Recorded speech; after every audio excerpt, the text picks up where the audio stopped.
Tak, kita dah kena game kot. Ya, kita kena game. Untuk tahun 2022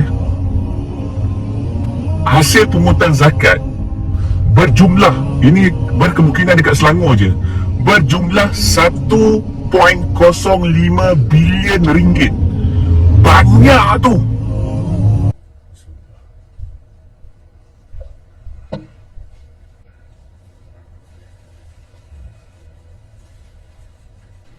Assalamualaikum. Bang, aku dah bayar zakat dah.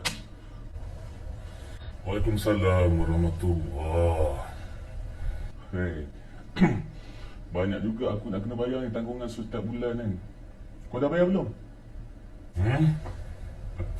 Aku tak bayar pun lagi. Aku lebih rela aku bagi dekat orang, dekat tepi-tepi sana yang betul-betul miskin tu lah.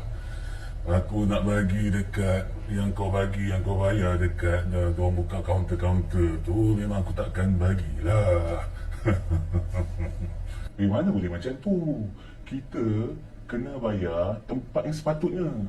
Kita dah ada tempat yang dorang yang akan bagi-bagikan.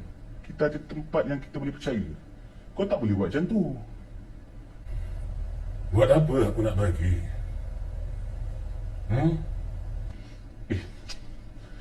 Macam ni lah, macam ni. Cuba kau fikir sikit. Tadi kau bayar berapa? Aku bayar RM7. RM7. Katakanlah ada 10 juta orang Islam yang bayar RM7 tahun ni. Berapa yang kau dapat? Cepatlah kira. Berapa lah? Kalau aku nak kira, maknanya kalau 10 juta orang Islam, ada 70 juta lah. 70 juta. Bermaksud tahun ni akan ada 70 orang kaya yang miskin diberikan 1 juta. Kita buat perumpamaan macam ni. Betul? Bermaksud dekat Malaysia sudah ada orang Islam, 70 orang Islam yang kaya dekat Malaysia. Kali dengan 10 tahun, berapa kau dapat? 700 orang setiap 10 tahun. 700 orang Islam yang kaya. Betul. Tapi kenapa sekarang ni masih ada lagi orang miskin? Fikir-fikirkan.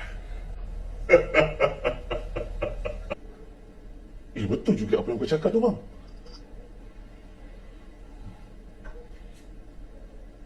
Tak, kita dah kena game kot. Ya, kita kena game. Bismillah. Alhamdulillah. Jadi tuan-tuan, aku nak korang berfikir mana perginya duit zakat ni. Apa aku ada sahabat juga, aku ada kawan-kawan juga yang bekerja dekat Jabatan Zakat dan dia dah berhenti kerja pun. Apa yang mereka kata, duit yang didapat untuk tahun tu telah di carry forward. Sedangkan dalam Islam, duit zakat ni tak boleh carry forward. Tapi mereka buat perkara yang sama. Dan mereka buat pembangunan, membesarkan pembangunan untuk kepentingan mereka sendiri. Jadi sebab tu hari ni duit zakat ni kurang. Dan mereka buat pelaburan. Jadi tuan-tuan, apa yang sebenarnya, sebab tu akhir zaman ni sebenarnya yang merosakkan Islam adalah orang Islam itu sendiri. Aku tak nak cakap lah pasal ulama' ke apa, korang boleh berfikir sendiri. Dan mereka menggunakan perkataan Islam, patuh syariah untuk menyesatkan umat Islam. Aku sebagai rakyat Malaysia, sebagai umat Nabi Muhammad SAW, aku kena bersuara. Sebab apa? Sebab dah banyak penindasan yang berlaku. Dan apabila kita meletakkan satu kepercayaan kepada satu organisasi, tapi mereka tidak melaksanakan, mereka buat kepentingan mereka sendiri. Dan apa yang aku dengar, kan, seperti mana cousin aku, sepupu aku naik turun lembaga zakat ni, dia minta bantuan daripada zakat madrasah dia lah. Macam-macam dia kata, mereka ini bercuti lah, apa semua. Sebab mereka melihat. Sebab aku tak banyak naik lembaga zakat ni, tapi mereka menyampaikan. Sebab sebelum aku nak buat video ni, aku kena tahu dulu kan, ilmu-ilmu, maksud dia apa-apa yang telah berlaku, keadaan fitnah-fitnah yang berlaku ni, aku kena ambil tahu dulu. Kalau tak, aku sampaikan satu perkara yang ikut hawa nafsu aku, ataupun aku syak wasangka. Aku tak nak jadi macam tu, tapi aku buat research dulu. Dan korang boleh tengok banyaknya komen-komen yang video yang aku pernah buat sebelum ini. Macam-macam. Macam mana hari ni mereka minta bantuan, asnaf sendiri minta bagi tahu pada aku, ini yang berlaku sekian. Mereka sukar, mereka susah, mereka disusahkan. Dan sepatutnya mereka ini, lembaga zakat ni, mereka turun padam.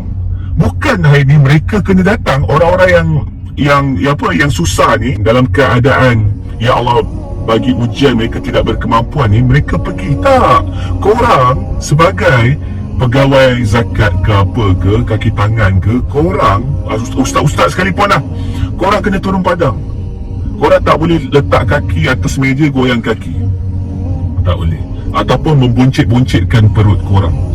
Tak, korang kena buat kerja. Sebab apa? Sebab jangan jadikan kesenangan ini membuatkan kita sukar untuk masuk ke syurga Allah Subhanahu Wa Taala. Kesenangan yang dibuat oleh Dajjal ni adalah kesenangan tipu-tipu. Kita ambil di orang, itu satu penganiayaan. Dajjal ni penipuan, fitnah-fitnah kan? Penipuan di atas penipuan di atas penipuan. Macam mana dia putar belitkan macam-macam. Jadi sebab tu hari ni tuan-tuan, puan-puan yang dirahmati oleh Allah Subhanahu Wa Taala, kita kena berfikir, kita kena usahakan macam mana mereka-mereka yang dizalimi ini, mereka tidak ditindas oleh mereka yang ambil kesempatan ni. 1 bilion baik, itu kat Selangor je. Macam mana yang dekat negeri-negeri yang lain? Allahu Akbar. Memang kebanyakannya penduduk Selangor ni memang ramai. Bayangkan, aku nak korang berfikir, ini bukan satu fitnah, tapi kita nak menambah baikkan supaya kita berfikir. Sebab tu aku nak bayar zakat, aku bayar sendiri je.